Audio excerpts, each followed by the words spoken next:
Assalamualaikum, halo semuanya, perkenalkan nama aku Alfian Nurrahma. Di video kali ini aku akan ngejelasin tentang self-harm, apa penyebabnya, bagaimana cara mengatasinya, dan kalau dilihat dari sudut pandang Islam itu seperti apa. Kita mulai aja yuk penjelasannya.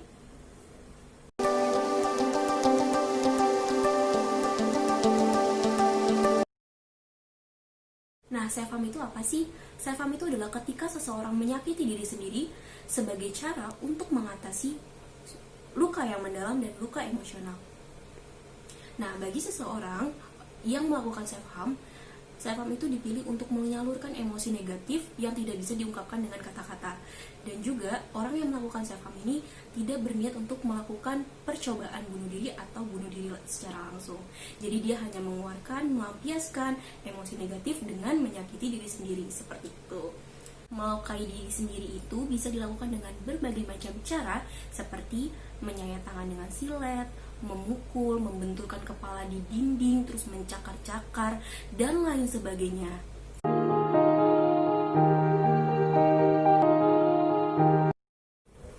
Nah, penyebab dari perilaku self-harm itu apa sih?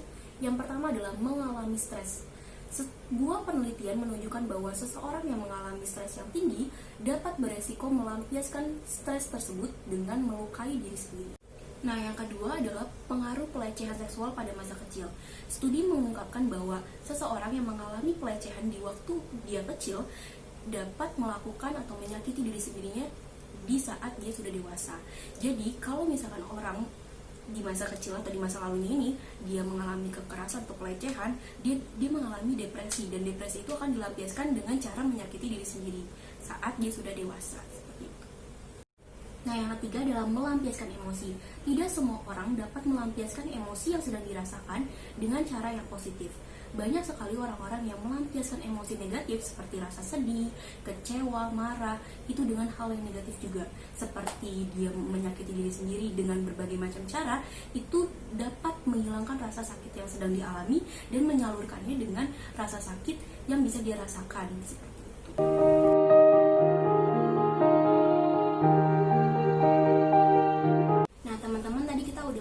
Tentang penyebab dari perilaku self-harm. Sekarang kita akan membahas tentang bagaimana sih cara mengatasi perilaku self-harm. Nah, caranya yang pertama adalah cari tahu dulu penyebabnya. Dengan cara kita mengetahui penyebabnya, misalkan kayak kenapa sih kita melakukan self-harm, alasan kita melakukan self-harm itu apa. Dengan cara seperti itu kita dapat lebih mudah mempelajari atau mencari cara lain untuk tidak melukai diri kita sendiri. Nah, cara kedua adalah berbicara dengan orang yang paling kita percaya.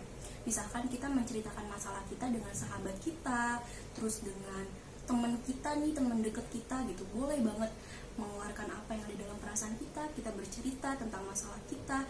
Itu adalah salah satu cara untuk mengatasi self-harm. Jadi, dengan cara menceritakan keluh kesah kita, mengeluarkan perasaan kita, kita akan menghindari perilaku self-harm. Nah, yang ketiga adalah cari cara lain untuk mengatasi stres. Nah, kalau misalkan kita lagi stres, terus biasanya kita melampiaskannya dengan melukai diri sendiri, itu kita harus mencari cara lain untuk tidak melukai diri kita sendiri. Seperti contohnya bermain tic-tac-toe, minum coklat panas, menyusun puzzle, gak salah, bercanda. Cara lain untuk mengatasi stres itu dengan cara bercerita dengan orang lain, terus kita mendengarkan lagu, atau mungkin kalau misalkan kita tidak bisa bercerita dengan teman-teman atau kita tidak mempunyai teman yang bisa dianggap percaya gitu, kita bisa melakukannya dengan cara ngambil kertas, terus kita coret-coret kertasnya, terus kita juga bisa ngambil kertas juga, terus kita tulis tuh perasaan kita di situ, gimana hari ini, gimana perasaannya, terus apa yang sedang kamu rasain, sakitnya di mana, ya sakitnya di dia gitu. Canda. Terus udah sih kayak gitu aja. Jadi cari cara lain untuk mengatasi stres tersebut.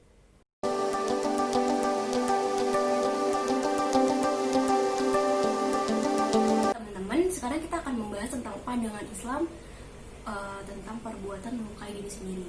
Di sini aku udah cari ya teman-teman, hukum Islam tentang melukai diri sendiri. Mayoritas ulama berpendapat bahwa hukum melukai diri sendiri adalah haram. Nah, kenapa haram? Hal ini dikarenakan perbuatan melukai diri sendiri itu termasuk aniaya, yang mana bisa mendatangkan mudorot tanpa ada manfaatnya. Jadi kayak orang melukai diri sendiri itu adalah perilaku yang sia-sia gitu, nggak ada manfaatnya gitu.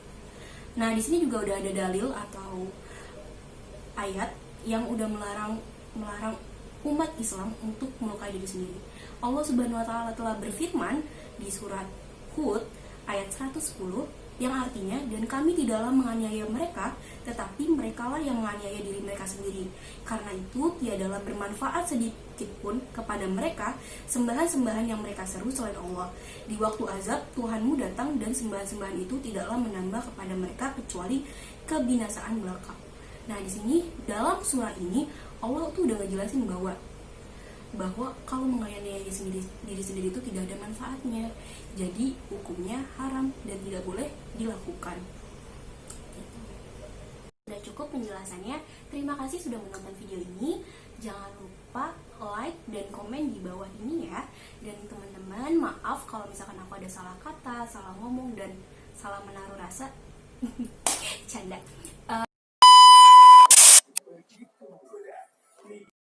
Terus juga teman-teman, kalau misalkan kalian lagi berjuang untuk tidak melakukan self harm, semangat, yuk berhenti melukai diri sendiri karena rasa tenang dan rasa nyaman tidak tumbuh dari luka. Aku Alfia, cukup sekian, terima kasih, dadah.